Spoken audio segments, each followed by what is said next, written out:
Timothy and Tracy Ferriter moved their family from Arizona to Jupiter, Florida. They bought a nice home in a wonderful neighborhood. Inside, they shared the home with 3 of their children. But the 4th child did not sleep inside the home. He slept in an 8x8 structure that was built inside their garage. It had a mattress, a desk, a camera, and a bucket. They say they did it for safety reasons. Their son was acting out, and they were afraid he might harm the other children. Now, Timothy and Tracy are facing child abuse charges. Meanwhile, in Michigan, Jennifer and James Crumbly were also dealing with a son who was getting into trouble. But the Crumbleys did not lock up their son. They bought him a gun and did not tell his school administrators. Their son then murdered 4 other students and wounded 7 others. And now Jennifer and James are facing homicide charges for what they did and for what they did not do. Tonight, we take a look at these cases as we investigate the role of parents and the choices they make in dealing with their troubled children.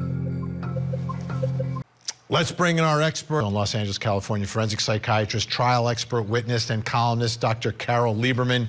Great to see everyone tonight. Dr. Carole Lieberman, what do parents do, right? If you're legitimately concerned for the safety of the children in your household, and he's wandering around at night, and he's already thrown a door at a pregnant member of the family, has grabbed a kid's throat at work, is obsessed with knives, what do you do? How do you keep everyone safe? Well, first of all, this is a problem that actually is more widespread than many people realize. Yes, you know, you need to go through all those checks and balances if you want to adopt a child in America. But they adopted this child from Vietnam, and I'm familiar with similar cases where children are adopted from Russia. And they develop in these orphanages where they start out, they develop reactive attachment disorder, meaning that they're in an institution where they're not getting nurturing, where they're being abused and or neglected. And so by the time a parent gets them here in America or wherever they get adopted to, it is already inborn in a sense, and it's instilled in them by that point because they're so young when they start getting all of this abuse and neglect. And so they're afraid to attach to a parent, an adoptive parent, because they're afraid that this parent is going to abuse them, neglect them as well. So, of course, the treatment for this is the very opposite of what the Ferriters are doing. The treatment for it, and it is very hard. You know, I've known lots of families who have lost all their savings trying to get help, you know, putting the child in a psychiatric hospital, which, you know, also has its complications because in some ways that resembles the institution that they originally started out in. So it is very difficult, but the treatment is to be the opposite of what the Ferriters are doing, to be consistent in nurturance and all of that from the very beginning. And, you know, and of course, then there's the disappointment that the adopted child isn't, you know, who you thought they were going to be, or, you know, being able to exchange love with you in the way that you wanted it to be.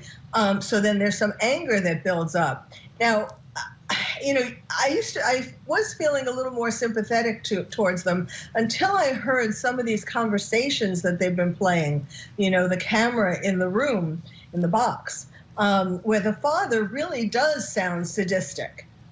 You know, he's enjoying, you can tell that he's enjoying telling him all of these things or not letting him do things, or, I mean, that's where it goes over the edge. And I find it impossible to believe that they couldn't have gotten some help before now. All right.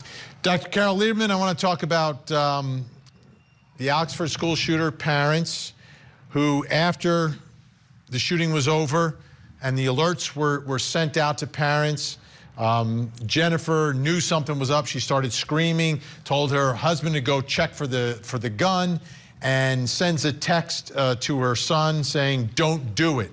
Then you've got Aiden Fucci and his parents. Aiden Fucci murdered a 13-year-old classmate, Tristan Bailey. Horrific. And then afterwards, we've got the surveillance video of Aiden Fucci's mom cleaning up the bloody pants. And she's been prosecuted for all of that. You know, looking at the way parents react to these situations, what does it tell us about parents? Is this a sign of love? You know, not trying to get your kids in trouble, cleaning up the evidence, or trying to sweep under the rug that your son has issues? Well, first of all, with what are you talking about with Aiden Fucci? You know, it's unclear how much the mother knew when she was doing that, but kind of just like Ethan Crumbly, really, deep down she did know that there was something wrong with him and that he was capable of committing murder. And you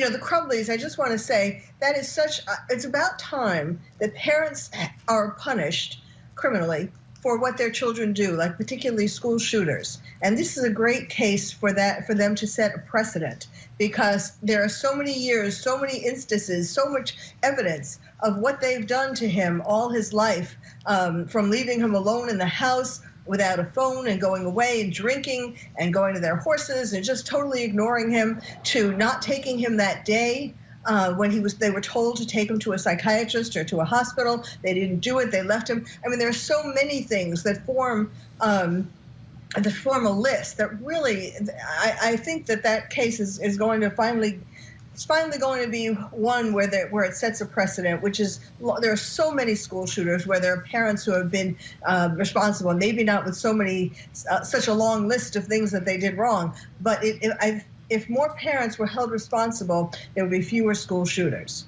I agree 1,000%. It's getting that responsibility under the law, but we'll see with this case. Great discussion. Incredible insight tonight. Dr. Carole Lieberman, we're out of time, but I'm sure this conversation will continue. Thank you all so much.